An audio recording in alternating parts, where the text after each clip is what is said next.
This is one of the latest Samsung mid-range phones, the Galaxy A54. Samsung's phones tend to stick to a pretty familiar formula, so what's new here? I'm Will for GSM Arena, and let's find out in our Galaxy A54 review.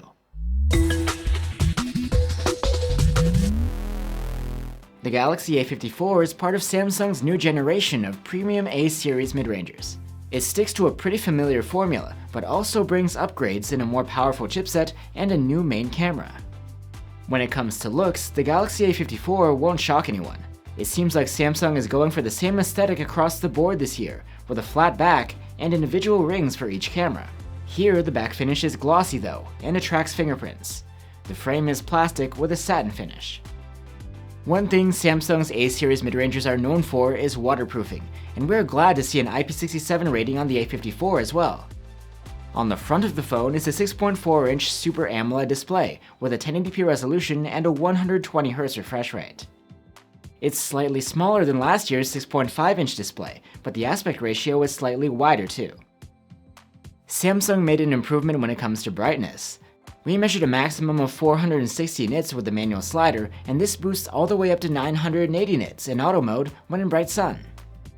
The A54 also has Samsung's Vision Booster feature, which shifts the tone mapping and colors based on ambient light to improve visibility. This AMOLED display looks great, as expected. It's sharp with deep blacks.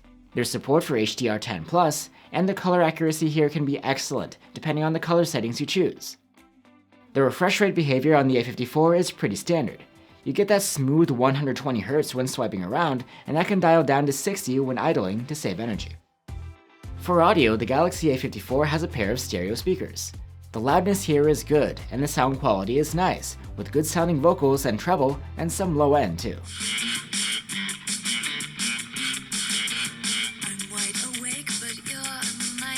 You can wake up and unlock the phone with an under-display optical fingerprint reader. And the A54 comes with 128 or 256 gigs of storage on board, and that is expandable through microSD. The interface of the Galaxy A54 is Samsung's latest One UI 5.1 running on top of Android 13. It's more customizable than previous versions of One UI and also brings behind-the-scenes optimizations. We have a dedicated video about One UI 5 if you'd like to learn more about its specific features. Under the hood of the Galaxy A54 is one of its most significant upgrades, a new Exynos 1380 chipset. It has a more powerful CPU and GPU than the Exynos 1280 we had in last year's Galaxy A53. In benchmarks, the performance is quite solid. It's better than last year's model, and actually more akin to what we saw in the model before that, the Galaxy A52s with its Snapdragon 778G. When it comes to thermal management though, the A54 left more to be desired, at least when it came to our CPU stress test, where the stability is a bit rocky. The Galaxy A54 has a 5000 mAh battery just like last year. It does better on screen-on tests though, and was able to earn an excellent overall endurance rating of 119 hours. The A54 is rated for 25-watt charging, and the charger doesn't come in the box.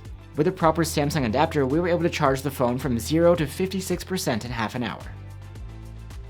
Now we're onto the cameras. The Galaxy A54 loses a depth sensor, but brings a new 50-megapixel main cam. So overall, we have that main camera, a 12-megapixel ultra-wide, and a 5-megapixel macro cam. During the day, the main cam captures excellent photos. They're expressive, with vibrant colors, accurate white balance, high contrast, and wide dynamic range. The detail is great too, and is rendered with a reasonable level of sharpening. Portrait mode shots from the main cam are good. The subject separation is competent, and HDR is there for you in difficult lighting. The ultra-wide camera's photos are nice. The colors are fairly consistent with the main cameras, and you get good contrast and a decent level of detail. Close-up photos from the macro cam are okay. There's enough detail and the colors are accurate. If you're shooting with the main cam at night, the Galaxy A54 will automatically apply night mode processing to the photos. This appears to happen even if the night mode symbol doesn't show up on the viewfinder. The photos have well-balanced exposures and nicely wide dynamic range, with well-developed tonal extremes. The detail level is excellent too. The white balance is generally accurate, though it can be a bit off at times. The ultra-wide cam is just so-so in low light. The detail level is decent and so is the dynamic range, but the colors are washed out. You don't get auto night mode processing here, and the dedicated night mode brightens up the shadows, but for the overall quality doesn't do a whole lot. The A54's 32-megapixel front-facing cam produces 12-megapixel selfies due to pixel binning. They're excellent, with great detail rendered in a very natural way. Colors are accurate, and the dynamic range is very good.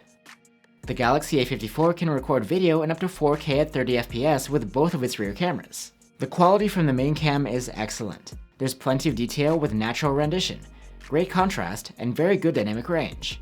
The colors look good, and there's no noise. The ultra-wide's footage isn't quite as good. There's a decent level of detail, but it looks heavily processed. There's also heavy vignetting. The dynamic range and colors are alright. Electronic stabilization is only supported in 1080p resolution. It's very proficient at smoothing things out though. In low light conditions, the A54's main cam can produce good detail in areas of moderate lighting, but highlights tend to be very harsh, and colors are a little washed out. So that's the Samsung Galaxy A54. It's an all-around excellent mid-ranger. The display, battery life, and camera quality are all great, and of course you get IP-rated ingress protection. Compared to other mid-rangers, you don't get super fast charging here, and while the chipset is a nice upgrade over the previous model, it doesn't blow anyone away. Still, the Galaxy A54 is a really well-rounded device that's worth recommending. Thanks for watching, guys. If you'd like to check out some alternatives to the A54 on our channel, one option could be the Google Pixel 6a. Or you could consider the Nothing Phone 1. Let us know what you guys think, and I'll see you on the next one.